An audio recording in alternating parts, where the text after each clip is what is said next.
Hello everyone, in this section, Color Language and Printing Handout. We will look at color language and how to set up printing handout. In order to use color appropriately, we need to learn the color language. Orange is associated with children's brains and food. Blue is suitable for business and scientific products. Gray is suitable for electronic products and technology. Green is suitable for agriculture and medicine. Colors have different languages in different cultures, and you can choose color scheme according to the content of the presentation.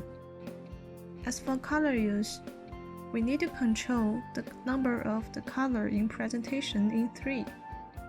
We can also choose the contrast color to highlight the point.